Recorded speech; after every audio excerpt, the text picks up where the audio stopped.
She was 21 and left for dead.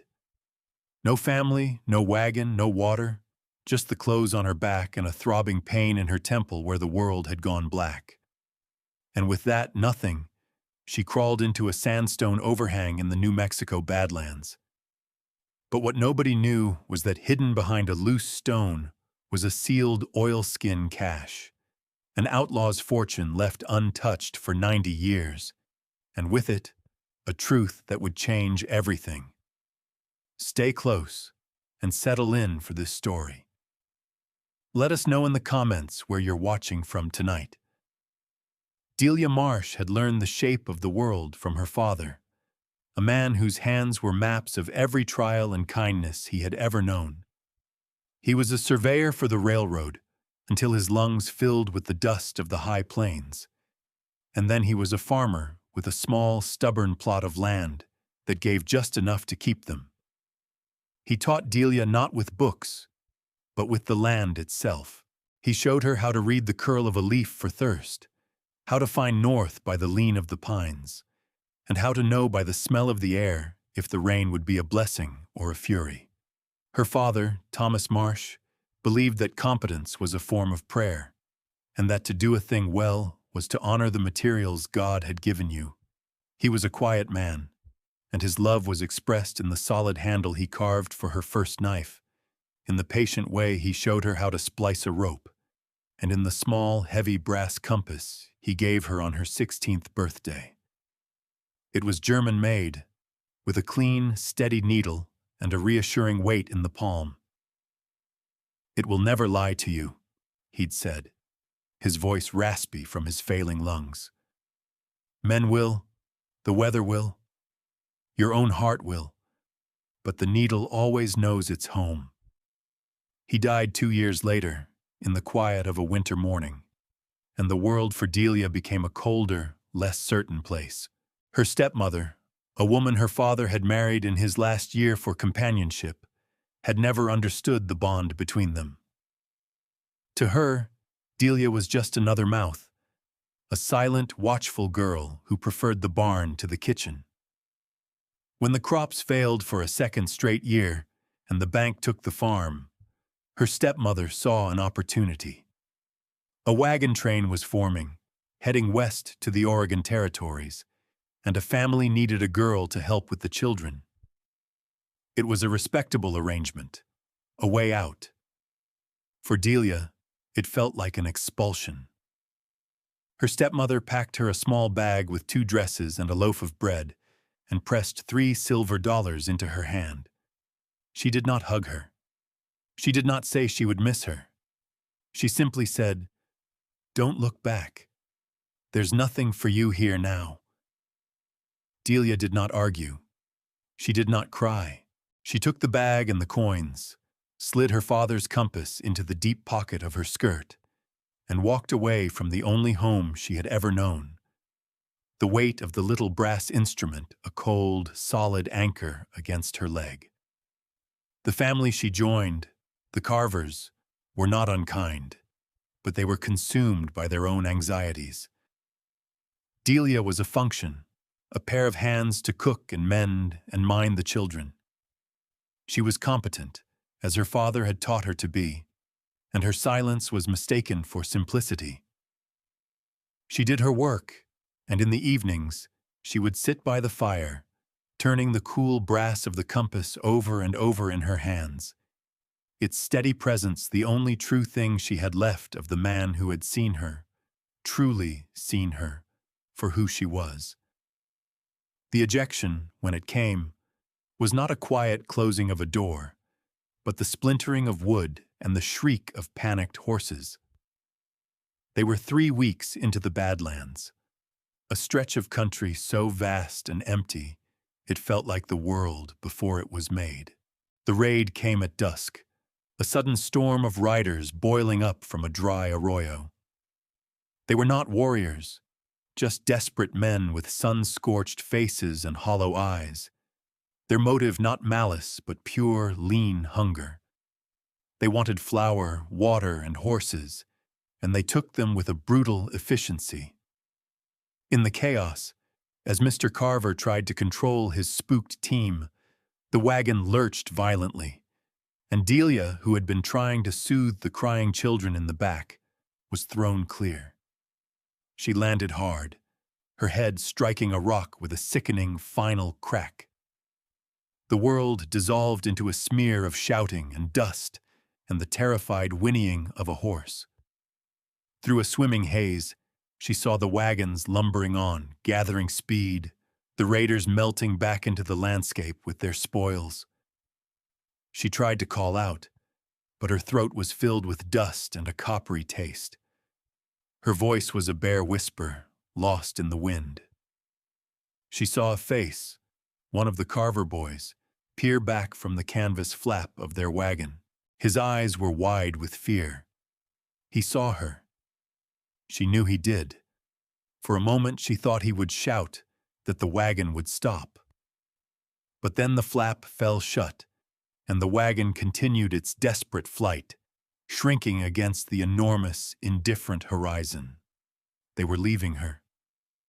The calculation was simple and cruel. One girl, possibly dying, against the safety of the whole. To stop was to risk being overtaken again. To stop was to risk everything for a girl who was not their blood. And so they did not stop. The dust settled. The sound of the wagon wheels faded into the whisper of the wind across the scrub. Delia was alone. The silence that descended was more profound than any she had ever known. It was the silence of abandonment, a quiet so complete it felt like the end of the world. She lay there as the last of the light bled from the sky, the pain in her head a hot, blinding pulse. She did not collapse into despair. Her father had not raised a daughter to break. He had taught her that survival was a series of small, correct decisions. The first decision was to move. She pushed herself up, her vision tunneling, her limbs trembling with shock. She took stock. She had the clothes she wore, and in her pocket, solid and real, was the compass. The world had cast her out, but the needle still knew its home. And in that moment, that was enough. She began to crawl, not toward the trail where they had left her, but away from it, toward a dark line of sandstone bluffs that offered the only promise of shelter in the vast, unforgiving emptiness. The journey was not measured in miles, but in inches, in the scrape of her palms against grit and stone, in the burning of her scraped knees. The sun rose the next morning like a judgment, a white-hot eye in a bleached sky, and the heat pressed down on her, a physical weight that stole the moisture from her breath. Thirst became her entire world, a dry, rasping thing that clawed at her throat and filled her mind with shimmering mirages. Her father's voice was a low murmur in her memory, a litany of practical wisdom. Find high ground to see, but find low ground for water. Rock cools slower than sand. Follow the game trails. Animals know where the water is. She was no longer Delia Marsh, the hired girl.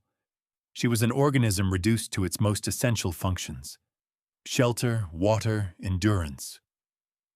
She moved with a slow, painful rhythm, a crawl punctuated by long rests in the slivers of shade cast by sagebrush and yucca. The sandstone bluffs, which had seemed so close at dusk, remained a distant, wavering line. The landscape was a palette of reds and ochres, beautiful in its starkness, but its beauty was hostile, indifferent to her small, desperate struggle. During the heat of midday, she found a shallow overhang and huddled beneath it, her body trembling with a feverish chill despite the heat. She slipped in and out of consciousness, her dreams a fevered collage of her father's face, the wide, scared eyes of the Carver boy, and the endless rumbling sound of wagon wheels fading away. When she woke, the sun was lower, the shadows longer. The thirst was a living entity inside her. She pressed on. Her hands were raw, her lips cracked and bleeding. The world had shrunk to the few feet of ground in front of her. She focused on one rock, then the next, pulling herself forward with a will that felt disconnected from her failing body. It was the compass in her pocket that kept her tethered to herself. Every so often she would pull it out. The glass was cracked from her fall, but the needle was unbroken. It swung, settled, and pointed north.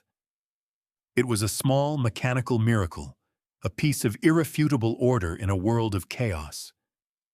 It told her she was still on the earth, still oriented, still a part of a system larger than her own suffering. As the second dusk began to fall, she reached the base of the bluffs. The stone was warm from the day's sun, radiating a stored heat that felt almost like a welcome. She dragged herself along the base of the cliff face, her fingers searching for any crack or crevice that might offer a deeper shelter for the night. The air was cooling rapidly, and she knew the desert night would be as dangerous as the day's heat. She found it by touch more than by sight, a deep, shadowed cleft, partially hidden by a curtain of long dead vines. The air that flowed from it was cool and still. It smelled of stone and dry dust and something else, something like time itself. With the last of her strength, she pulled herself over the lip of the entrance and into the darkness within. The space was not a cave, but a deep, scooped-out hollow in the sandstone, a room carved by wind and water over millennia. It was perhaps 12 feet wide and went back 20 feet, the ceiling high enough for a man to stand upright in the center. The floor was fine, soft sand, and the air was cool and blessedly still. As her eyes adjusted to the gloom, she could see the walls were not smooth, but rippled with the patterns of ancient water flows. In one corner, a dark stain on the rock suggested a seasonal seep, though it was bone dry now. This place was a refuge, a natural shelter that had likely protected countless beings, animal and human, from the harshness of the world outside. She collapsed onto the sand, her body finally surrendering to its exhaustion and injury. She slept, a deep, dreamless sleep that was less a rest and more a temporary death. When she woke, it was to the faint gray light of dawn filtering into the cave's mouth. The fire in her head had subsided to a dull, persistent ache. The thirst was still there, a constant companion, but the immediate panic had subsided, replaced by the grim clarity of her situation. She was alive. She had found shelter. These were victories. She spent the day exploring her small kingdom. The back of the shelter was steeped in a deeper darkness.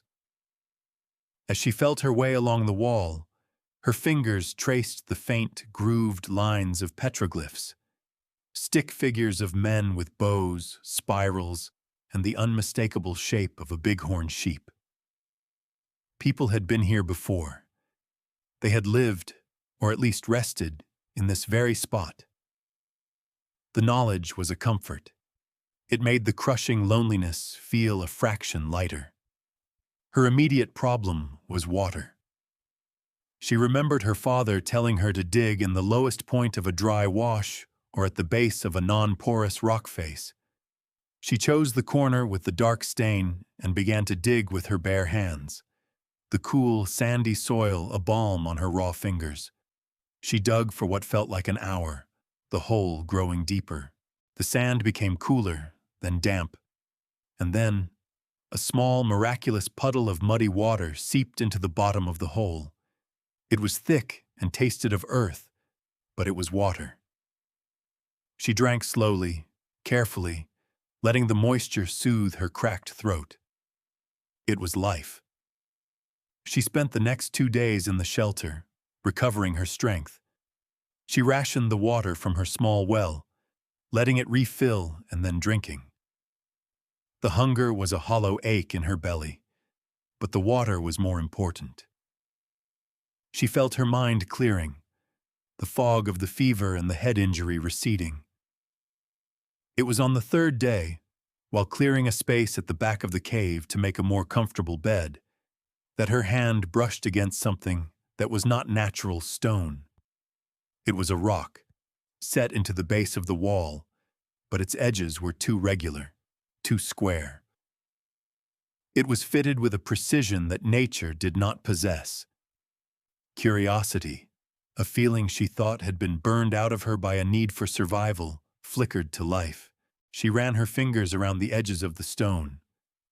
It was about a foot square and seemed to be set in place with a dried, crumbling mortar of mud and clay. She tried to pry at it with her fingernails, but it was firmly seated. She found a sharp-edged piece of fallen sandstone and began to chip away at the mortar. The work was slow and painstaking. The dry clay crumbled into dust under her persistent scraping. Her hands, already raw, began to bleed again, but she didn't stop. A strange certainty had taken hold of her, a feeling that this stone was important.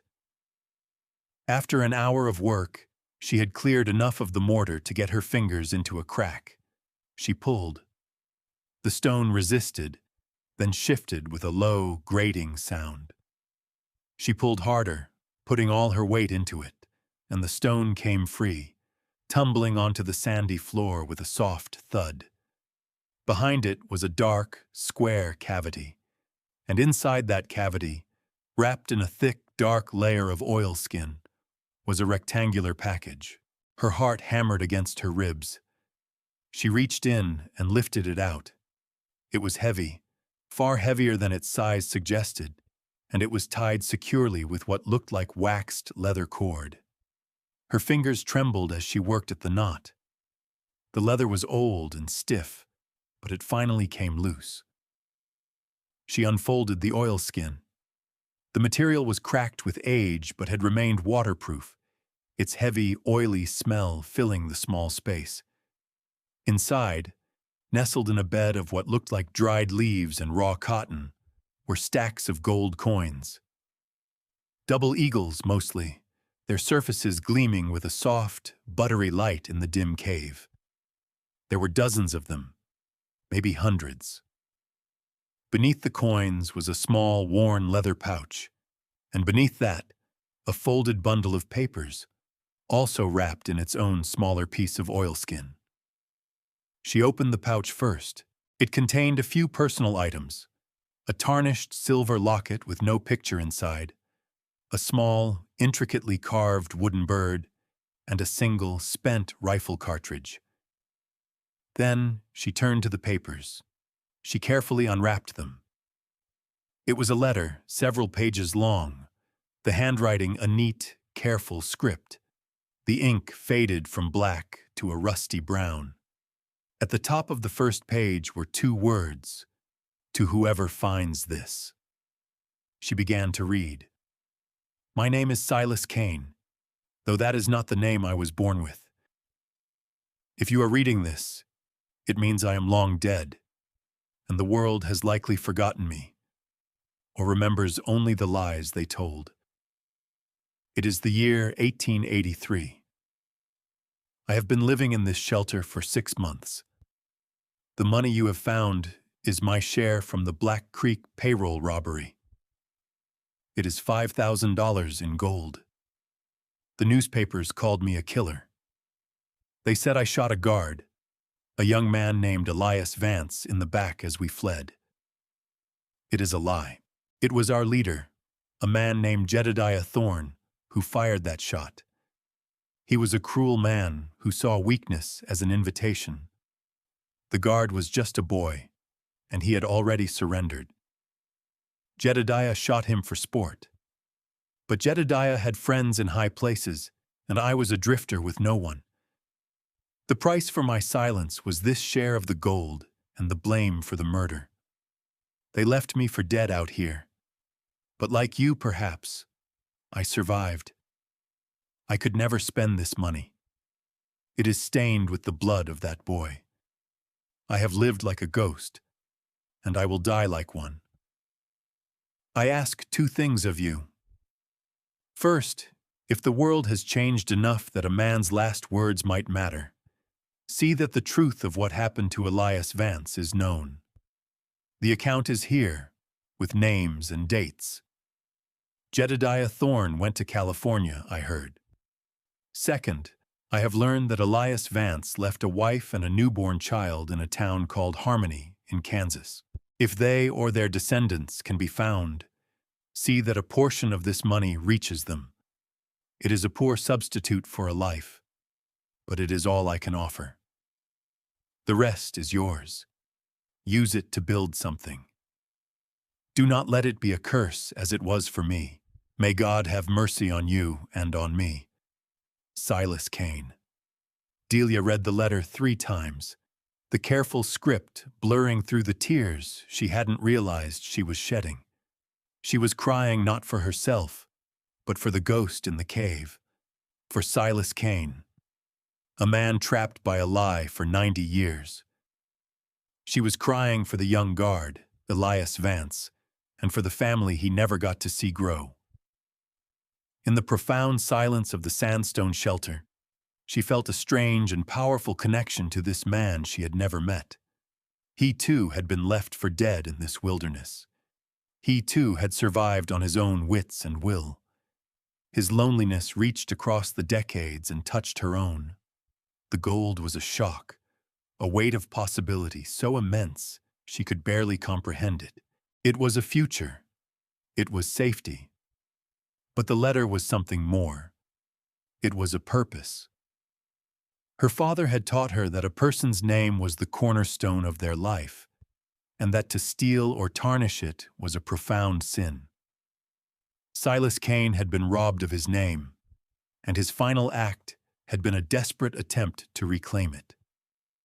She carefully folded the letter and wrapped it back in its oilskin. She put the silver locket and the wooden bird in her pocket, alongside her father's compass.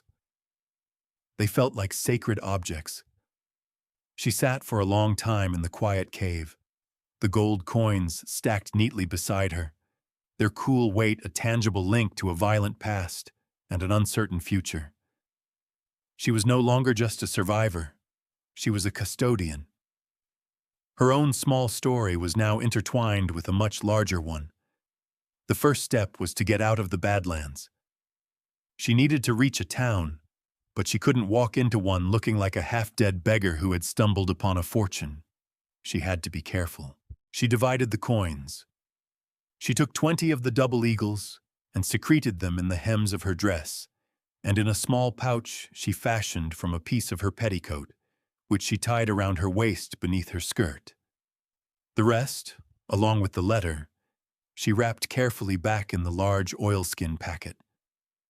She replaced the stone in the wall of the cave, packing the edges with sand and dust until it looked nearly undisturbed. It was the safest bank in the world. No one would find it. She would come back for it. With the water from her small well and the fierce energy of a renewed purpose, she left the shelter at dawn the next day, her father's compass in her hand. She walked north, toward where she hoped the nearest settlement would be. 2 days later, a grizzled prospector with a team of mules found her walking steadily along a barely there track. She looked thin and worn, but her eyes were clear and her bearing was composed. She told him her wagon had broken down and her family had gone ahead to find help. She had $20, she said, and she would pay for a ride to the nearest town. The prospector, a man named Caleb, grunted his assent. The town, he said, was called Redemption Springs. Redemption Springs was less a town and more a stubborn collection of buildings clinging to the banks of a shallow, muddy creek. It had a dusty main street with a general store, a saloon, a livery stable, and a sheriff's office that leaned slightly to the left, as if tired of its own authority.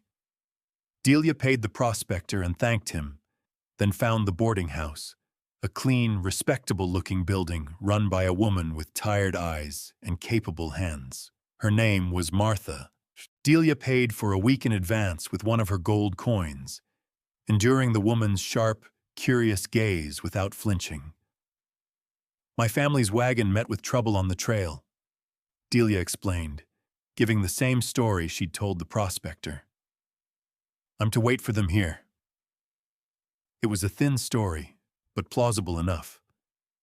Martha showed her to a small, clean room with a bed, a washstand, and a window that looked out onto an alley. For the first time in what felt like a lifetime, Delia slept in a bed, under a roof. The next morning, she bought a new dress from the general store, a simple, sturdy calico, as well as soap, a brush, and other small necessities. She began to look less like a survivor and more like a respectable young woman waiting for her family. She spent her days quietly, helping Martha with chores around the boarding house, her competence and quiet nature slowly earning the woman's approval. She learned the rhythms of the town, the names of its key figures. The sheriff was a man named Brody, a former Texas Ranger who had seen too much and now preferred peace to justice, though he was said to be a fair man. There was a town clerk, Mr. Abernathy, a fussy, educated man from the East who served as the town's unofficial historian and record keeper. After a week of careful observation, Delia knew she had to act. The letter from Silas Kane felt like a physical weight in her mind. She walked to the sheriff's office. Sheriff Brody was sitting behind a large, scarred desk, cleaning a rifle. He was a man in his 50s, with a weathered face and hands that looked like they were carved from old wood. He looked up as she entered, his eyes missing nothing. "Ma'am," he said, his voice a low gravel. "I need your counsel, Sheriff," Delia said, her voice steady. "It's about a matter of history." He raised an eyebrow. "I'm not a historian." "This concerns a crime," she said, "a very old one." She proceeded to tell him a carefully edited version of her story. She said that in the wreckage of her family's wagon, she had found an old, sealed document box that must have belonged to a previous owner. Inside, she said, she had found a letter, a confession of sorts. She did not mention the gold. She did not mention the cave. She simply laid out the contents of Silas Kane's letter. The story of the Black Creek payroll robbery, the murder of Elias Vance, and the accusation against Jedediah Thorne. She then handed him a transcription of the letter she had painstakingly copied onto new paper. She would not part with the original. Sheriff Brody read it slowly, his expression unreadable. When he was finished, he laid the pages on his desk. "The Kane gang," he said, almost to himself. "That was before my time. Before most people's time. Just a story folks tell." "Is it true?" Delia asked. "There was a robbery. A guard was killed. The papers at the time said Silas Kane did it.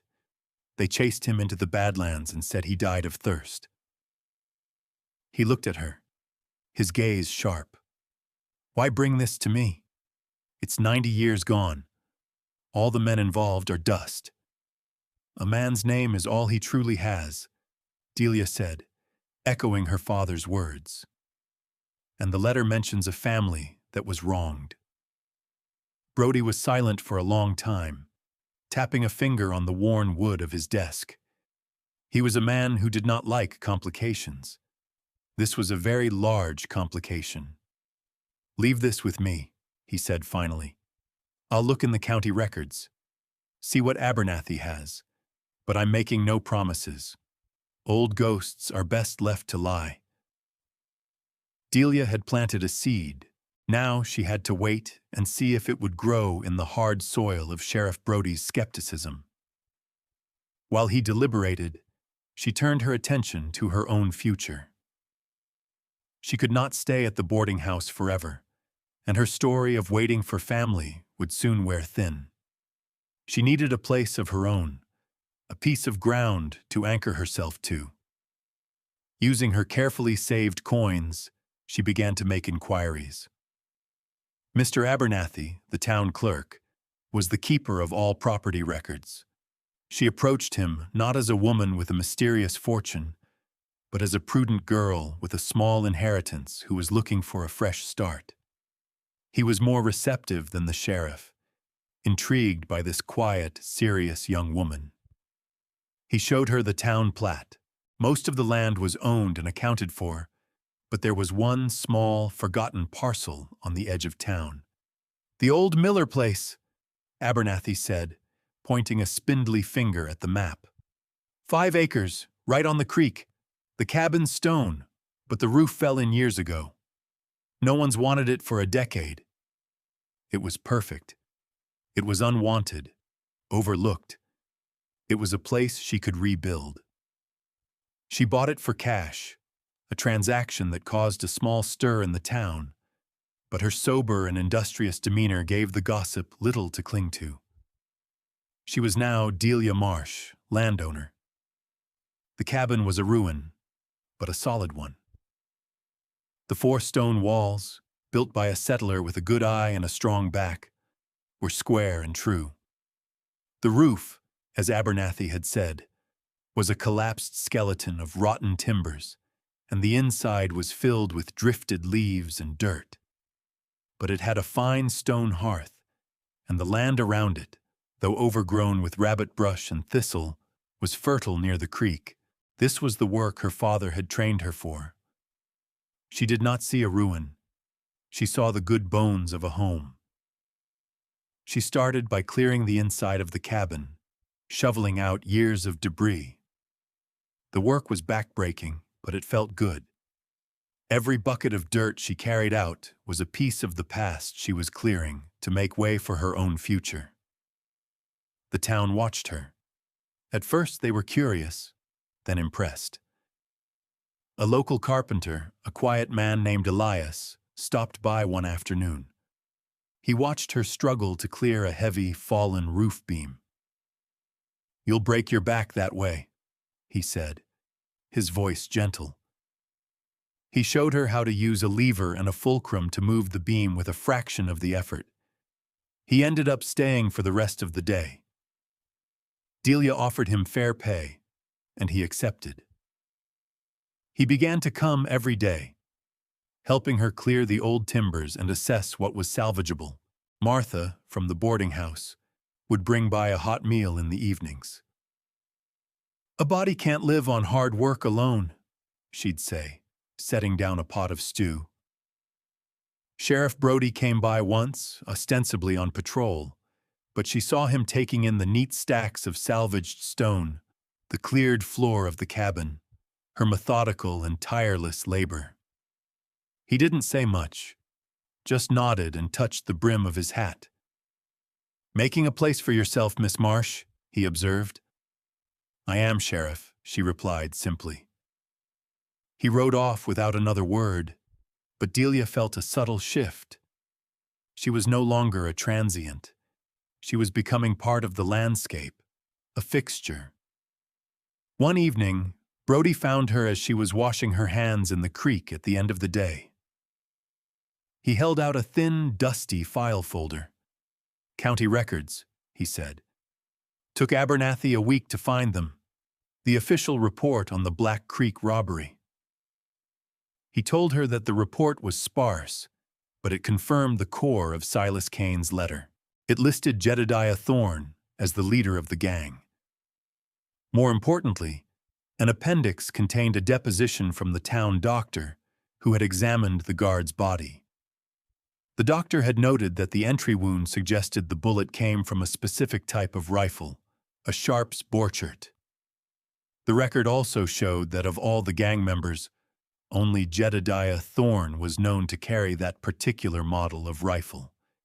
It wasn't proof, not after 90 years, but it was a crack in the official story, a piece of corroboration that lent weight to the outlaw's confession.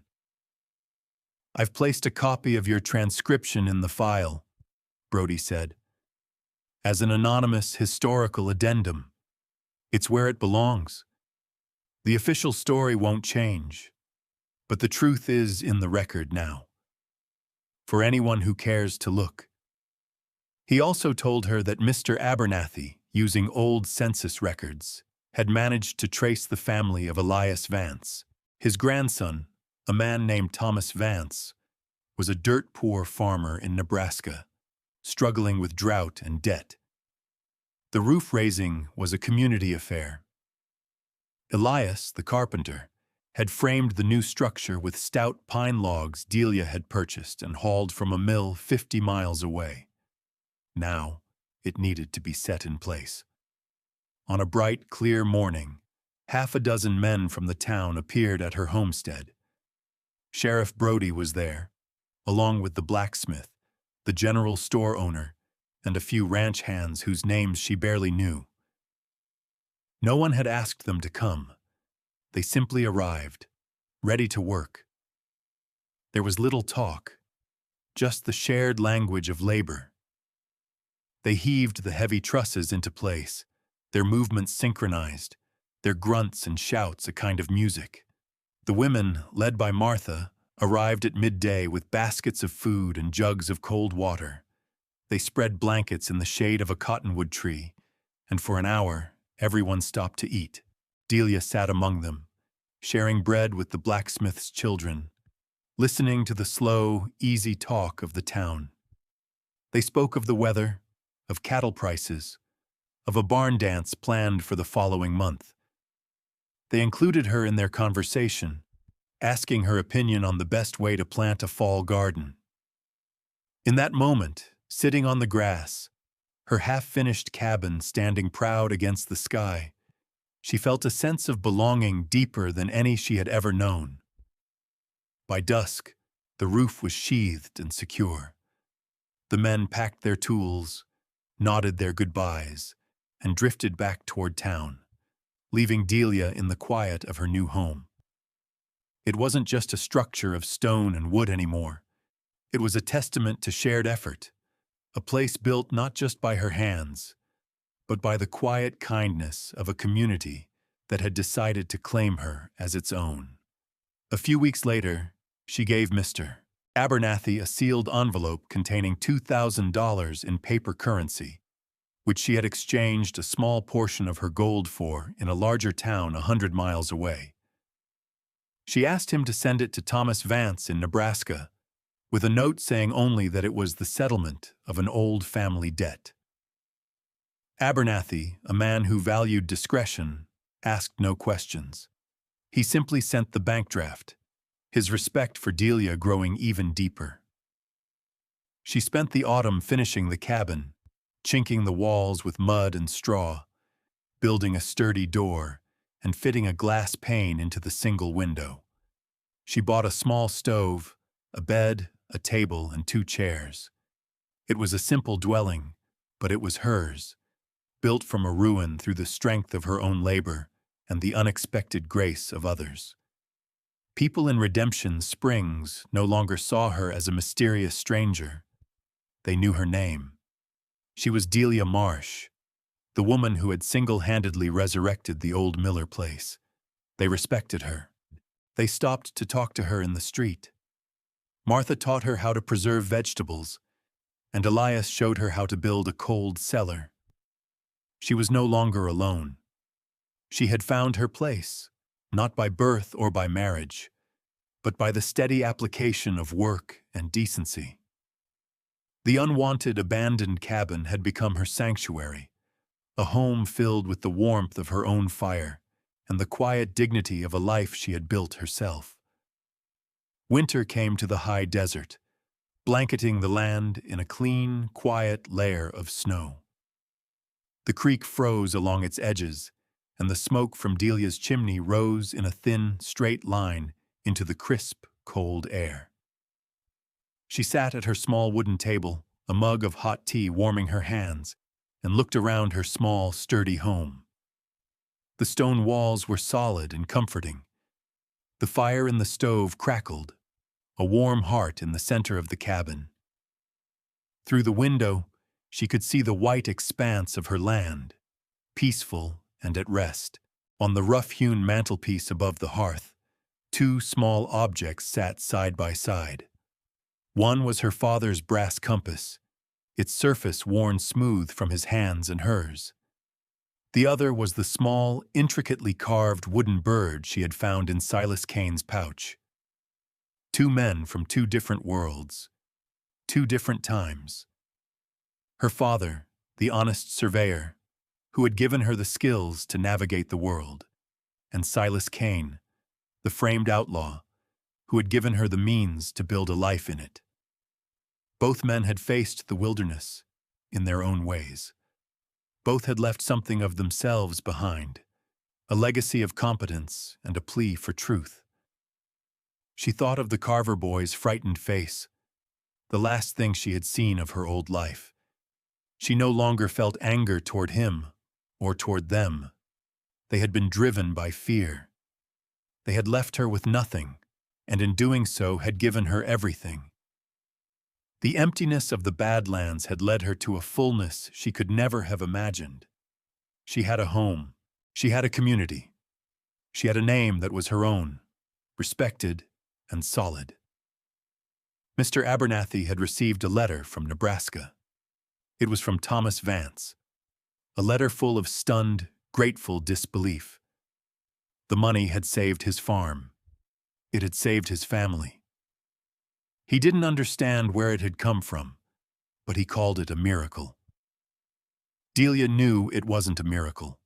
It was justice 90 years late, delivered by a dead man's conscience and a young woman's resolve.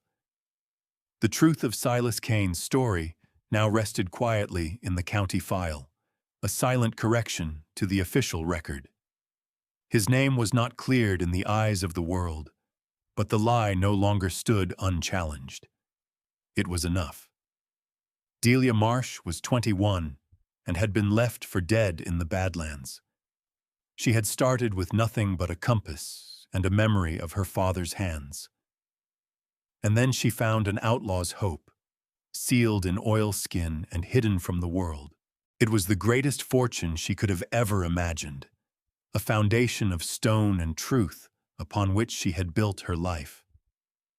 The compass needle still pointed north, unerring and true, but she no longer needed it to know where home was. She was already there. She finished her tea, the warmth spreading through her. Outside, the snow fell, covering the tracks of the past, making the world clean and new, ready for whatever came next.